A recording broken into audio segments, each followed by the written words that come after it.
A well-executed plot twist can turn a middling movie into a good movie and a solid movie into a great movie. But there are just as many films that focus on plot twists to the detriment of everything else, especially when they start adding way too many twists for one movie.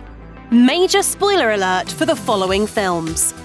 The ending of The Sixth Sense was strong enough to make the Shyamalan twist a recognizable and anticipated moment in the writer-director's films. Unfortunately, after Unbreakable, he started slipping when it came to the twist department. Perhaps that was the reason the filmmaker went a bit overboard in 2004's The Village. The film follows a group of people living a modest life in a rural village that is occasionally beset by monsters. As it turns out, the creatures are just village elders, enacting a ritual to encourage their younger residents to stay in the village. But when the blind daughter of the chief elder ventures out of the village to look for medicine, she's attacked by a real monster. One that actually turns out to be a mentally disabled fellow villager wearing one of the monster outfits. The real twist is that once she escapes the village, it turns out that what had appeared to be a 19th century community was actually just a giant live-action roleplay. The film takes place in the modern day, and the village elders have bought and maintained an isolated piece of land in a wildlife preserve to start a new and pure society. We don't blame Shyamalan for trying to one-up himself in terms of twists, but he might have gone a little bit too far on this one. Daniel Craig has made his mark on the James Bond character with his run on the franchise. The eagerly awaited Spectre was meant to bring everything together, introducing fans to a new version of fan-favorite Bond villain, Blofeld, and showcasing his ultra-powerful and secretive organization, the titular Spectre. Unfortunately, the pressure might have been too much for the filmmakers.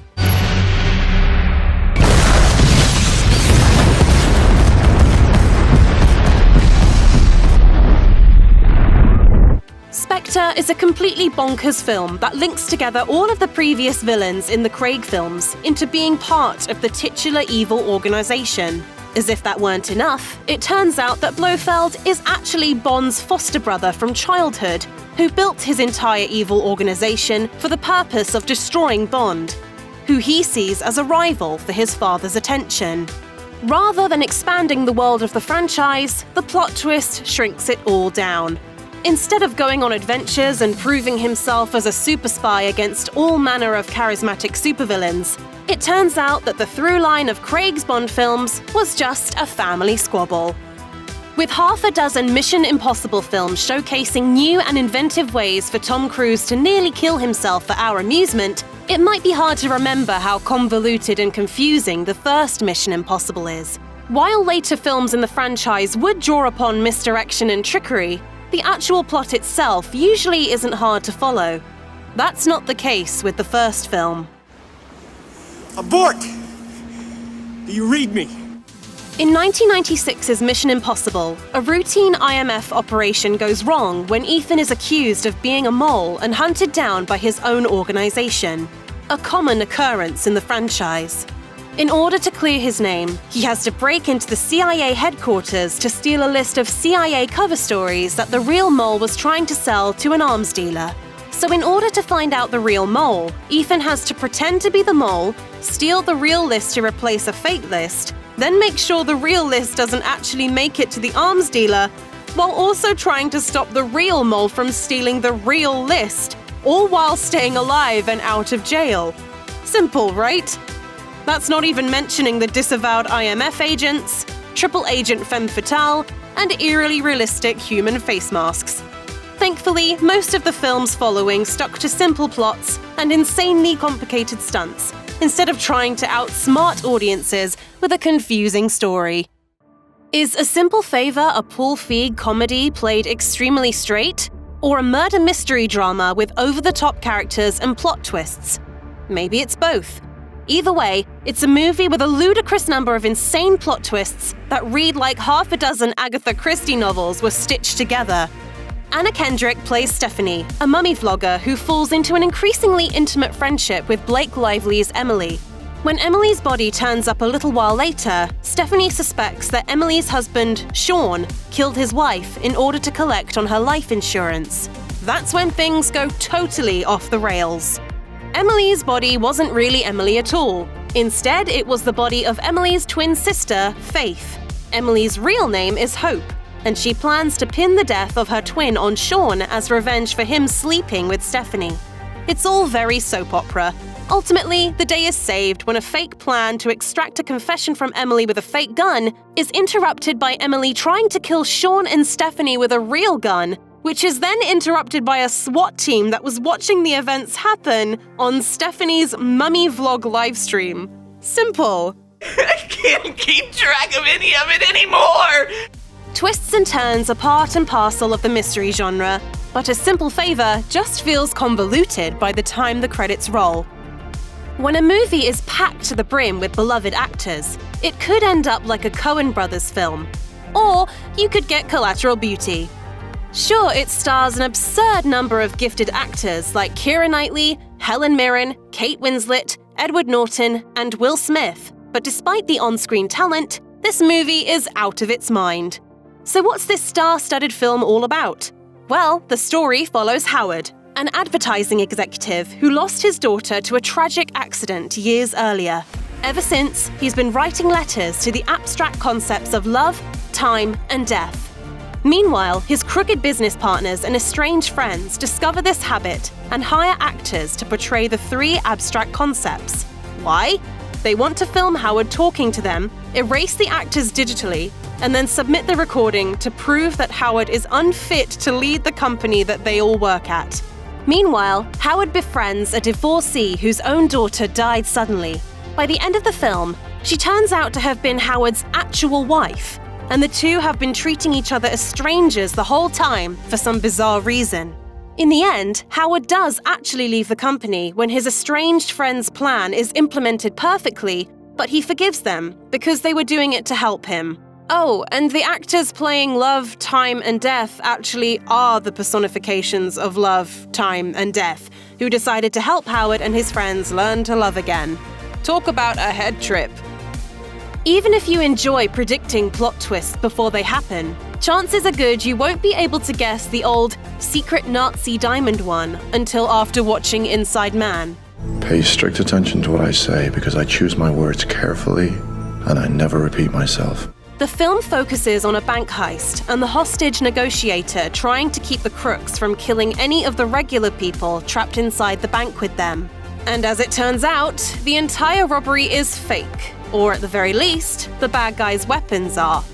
And after the cops mix up who's a hostage and who's a robber, it doesn't seem like anything was actually stolen. But then there's the twist. The bank robbers built an entire fake wall in the vault for the ringleader to wait inside until the cops leave, so he can steal some Nazi diamonds that have been sitting inside the bank since World War II. While whodunits can be a lot of fun, Inside Man is more of a why-done-it or a how-done-it. How did no one notice the fake wall? Why did the thieving mastermind do all this to enlighten one enterprising hostage negotiator about Nazi shenanigans? Who's checking to make sure any of this makes sense? Nicolas Cage is known to audiences as a wild actor that can be hard to understand. But despite his crazy reputation, his movies are generally pretty well constructed and even-keeled, mostly.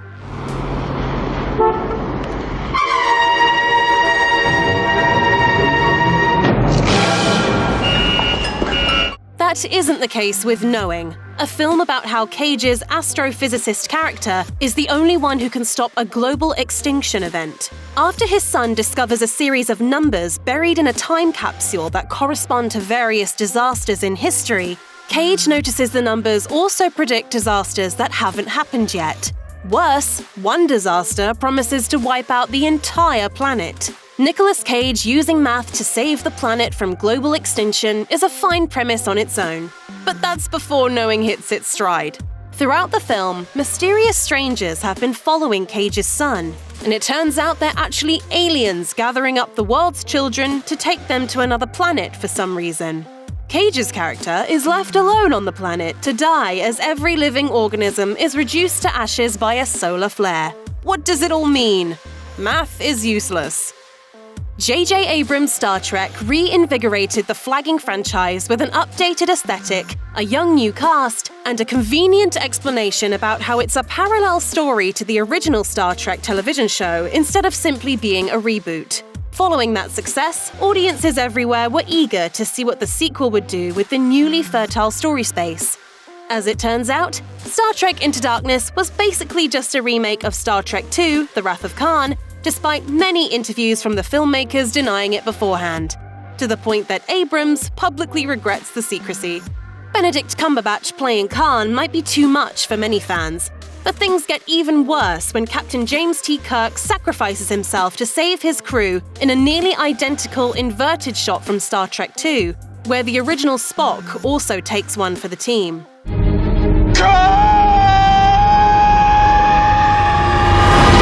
However, while the original Star Trek films at least waited for a sequel to bring back Spock, Kirk is up and blasting the Beastie Boys again by the end of Into Darkness, thanks to a fortuitous blood infusion from Khan's life-saving body juice.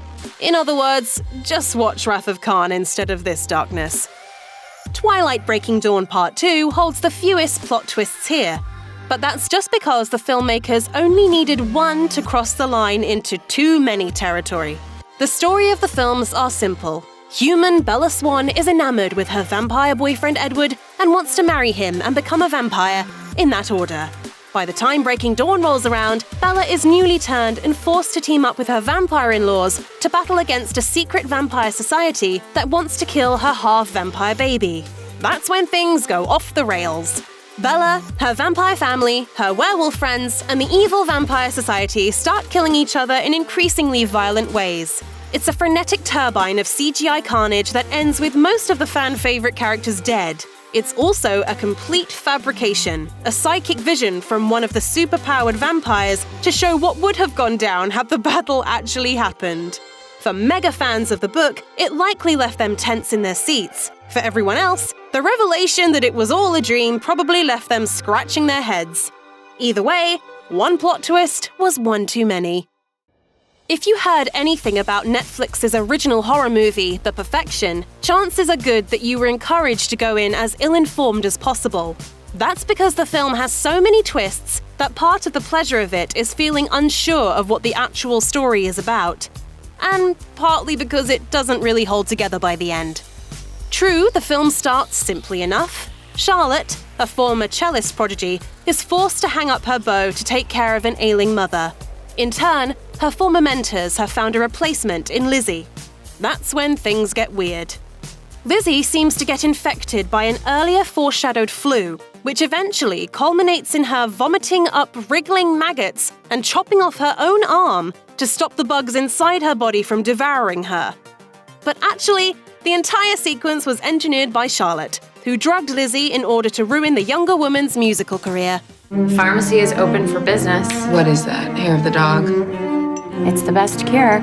In yet another twist, it turns out that Charlotte had good intentions. She was trying to help Lizzie escape a life of musical domination and sexual violence at the hands of their shared mentor. It also turns out that Lizzie thinks it's worth the pain in order to truly excel as a musician. But wait, we're not done yet. It then actually turns out that she and Charlotte engineered it all to trap their former teacher, chop off his arms and legs, and play a duet together. When a film is almost too confusing to summarize, you know you've got too many plot twists. Check out one of our newest videos right here. Plus, even more Looper videos about your favorite movies are coming soon. Subscribe to our YouTube channel and hit the bell so you don't miss a single one.